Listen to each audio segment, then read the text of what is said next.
जी, देखिए ऐसा है कि सर्वप्रथम तो आप सभी लोगों को इस कुंभ पर हार्दिक शुभकामनाएं और आप सभी लोगों का हृदय से स्वागत है इस महाकुंभ नगरी में, प्रयागराज में। 144 वर्ष बाद ये योग जो बन रहा है कुंभ का, जो कि 12 वर्ष बाद आया है। पहले तो हम आपको एक कॉन्सेप्ट समझाएं कि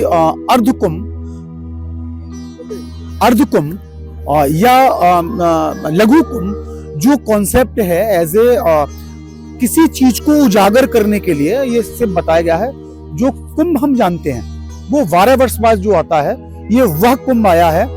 और 12 वर्ष बाद जो 144 वर्षों में ये योग बना है, उसका पहले मैं व्याख्या करूं आपको। यह जो योग है, सर्वप्रथम ये जान लें कि जब प्रथम स्नान का उद्गम होगा इस महाकुंभ के अंदर, तो उस समय धनु राशि बन रही है और धनु राशि में बुध बैठा हुआ है। तो और धनु राशि का स्वामी जो है वो षष्ठम घर में बैठा हुआ है। हो सकता है कि तीर्थ पर आने वाले जो व्यक्ति हैं, जो दर्शनार्थी हैं, श्रद्धालु हैं, उनकी यहाँ के तीर्थ जो आचार्य हैं उनके प्रति कुछ अभिरुचि या कुछ यहाँ पर जो नियम है उनको लेकर मन में कुछ खिन्नता पैदा हो। मैं सभी से ये कहना चाहूंगा कि तीर्थ क्षेत्र में किसी प्रकार का किसी से भी कोई दोष नहीं रखना चाहिए, अन्यथा आपके जो पूर्ण होता है उसका क्षीण होता है। इसी के साथ एक बात और मैं कहूंगा, अष्टम घर में जब ये उदय हो रहा है तो अष्टम घर में नीच का बकरी मंगल बैठ रहा है। देखिए, अगर आप लोग विश्वास रखते हैं तो मैं आप सभी लोगों से हाथ जोड़कर यह अनुरोध करूंगा कि नीच का मंगल जो होता है वो हमेशा एक्सीडेंट का योग बनाता है, दुर्घटना का योग बनाता है। तो इस तीर्थ क्षेत्र में आने वाले सभी व्यक्तियों से मैं ये कहना चाहूंगा कि दुर्घटना हेतु आप थोड़ा सचेत रहें, अपने वाहन को सुरक्षित तरीके से चलाएं। कर्म स्थान पर शनि और शुक्र बैठा हुआ परिवर्तन योग बना रहा है, ये मैं आपको बता रहा हूं। ये जो कुंभ है ना, ये इतिहास लिखने वाला है इस विश्व क्षेत्र पटल के अंदर। यहाँ की जो सुविधाएं होंगी, यहाँ का जो व्यवस्थाएं होंगी, मैं आपको विश्वास दिलाना चाहता हूं कि अगर विश्व में इसका डंका ना बजे तो आप मुझसे कहना ये बात।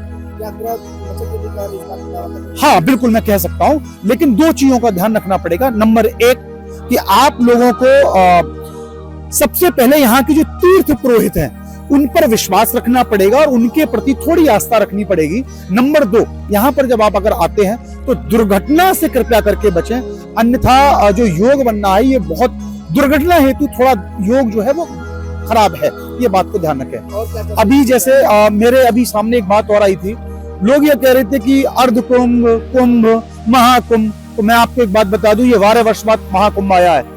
इसको चाहे आप महाकुंभ कहिए चाहे पूर्ण कुंभ कहिए, कुंभ सिर्फ 12 वर्ष बाद आता है, क्योंकि बृहस्पति सारी राशियों को घूमते हुए 12 वर्ष बाद, ध्यान रखिए, सारी राशि हर महीने पे 10 महीने 11 महीने गोचर करता है। और गोचर करने के बाद जब वो सुयोग तरीके से शुक्र के राशि में जाकर बैठता है तो ये महाकुंभ का आयोजन होता है, जिसको हम 12 वर्ष बाद मनाते हैं। और ये वही 12 वर्ष बाद कुंभ है।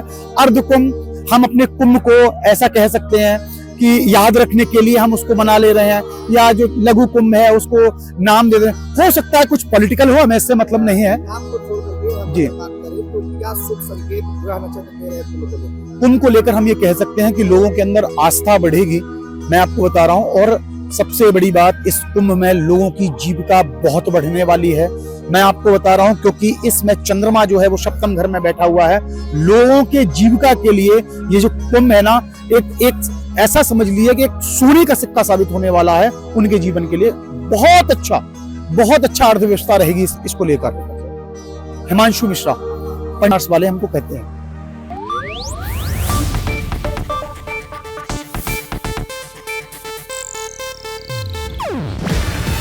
ಇದು ಏಷ್ಯಾನೆಟ್ ನ್ಯೂಸ್ ನೆಟ್ವರ್ಕ್ ಪ್ರಸ್ತುತಿ. ನೀವು ನೋಡ್ತಿದ್ದೀರಾ ಏಷ್ಯಾನೆಟ್ ಸುವರ್ಣ ನ್ಯೂಸ್.